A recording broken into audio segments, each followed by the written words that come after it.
Football is not only a man's game. While there are 22 men on the field, there's plenty of women behind the scenes, on the sidelines and in the stands that are just as invested in the game as they are. We've all heard the lines, you only like a team just because your husband likes it, or you're only watching to impress the guys.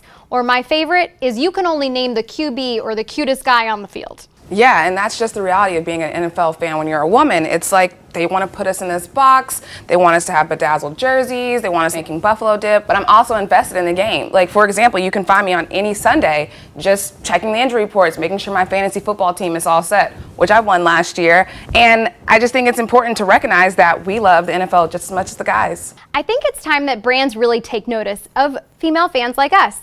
And it seems like in other sports and other arenas, other sponsors and brands are taking notice.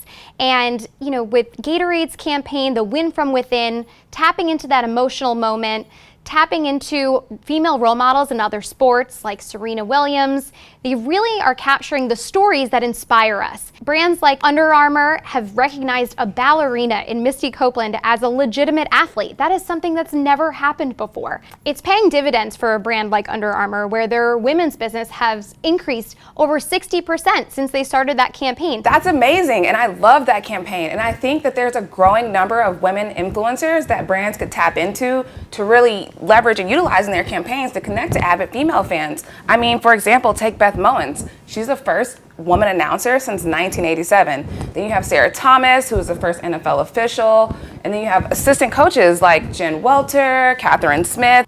Yeah, it's definitely growing within ownership, within the league. There's really, like you said, a lot of role models that brands can start to tap into a little bit more to find those stories that inspire us. And that's really where the heart of it is. That's really where we see the opportunity for brands in the NFL space, is to take note of brands like Under Armour, like Gatorade, who are using these women influencers to inspire us in a subtle way. We want to be shown wearing authentic jerseys, knowing players, knowing strategy.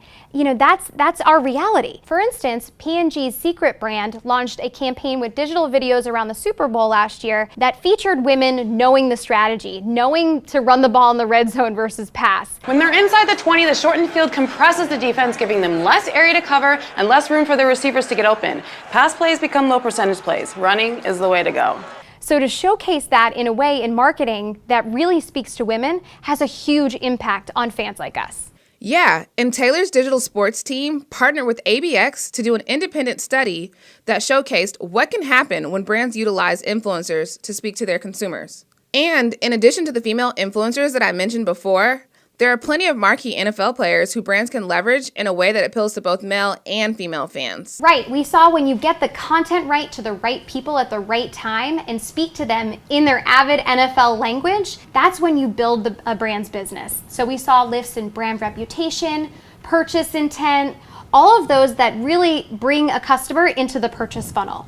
So really the upside for brands is huge once they refocus and really start to treat women as the real NFL fans they are. So come February, this is the big win for teams, but for brands, it's capturing the hearts, minds, and wallets of avid female fans.